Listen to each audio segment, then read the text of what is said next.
everybody, 'tis I, and Penny.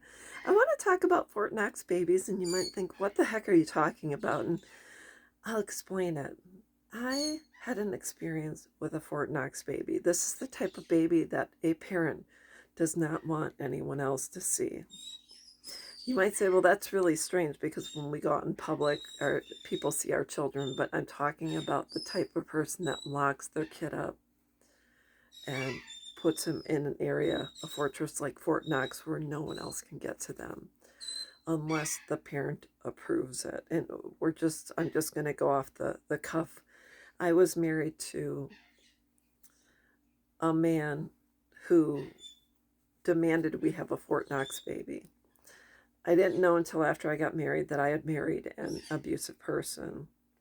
He didn't want me talking about him to anyone else. That meant I couldn't discuss our marriage with other people, friends, etc., especially concerns that I had within the relationship.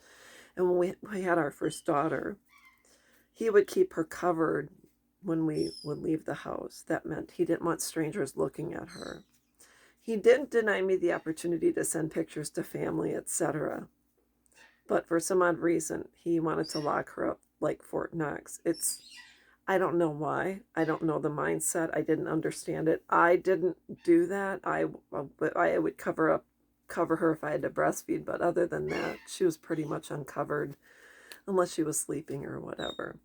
And now in today's day and age, you have adult sons and daughters who have had children who are denying their parents the opportunity to meet their grandkids, see pictures.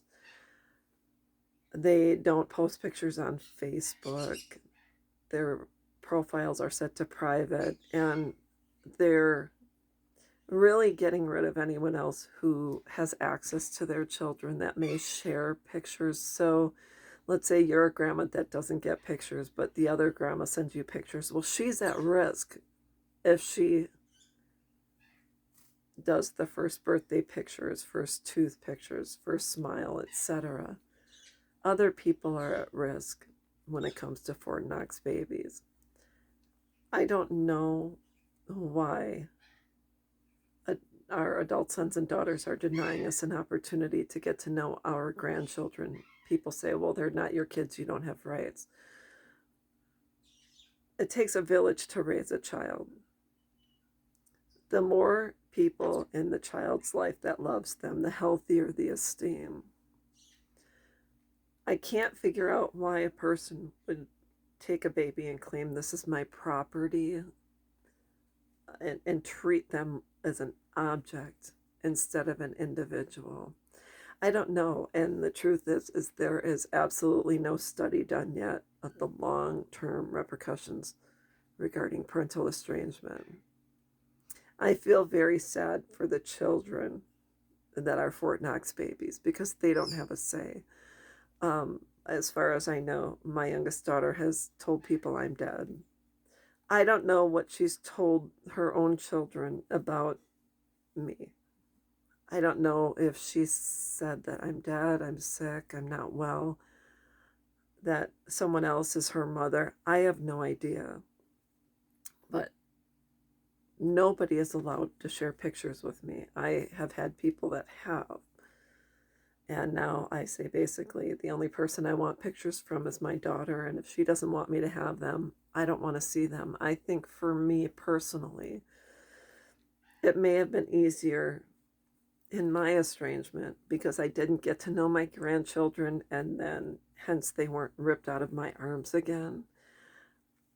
I don't know. I don't understand it in the Bible, and I'm not trying to bring religion into it, but I remember the story of the two women that claimed one child, and they each said, this is my child. And the man said, if that's so, we're going to take his life. And the real mother came forward and said, no, don't do that.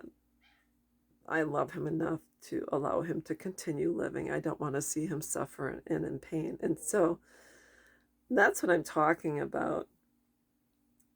A real loving, caring parent would never, number one, lie to their children, keep secrets from them, and then not realizing later on if you're child ever grows up and does a 23andMe and realizes they have a grandma, grandpa, aunts, uncles, cousins out there that they never had an opportunity to meet, there's going to be backlash for that. Not only that, if they have been denied an opportunity to meet their great grandparents that were alive and well during the time they were little. There's no pictures with the great grandparents, there's no pictures with their grandparents.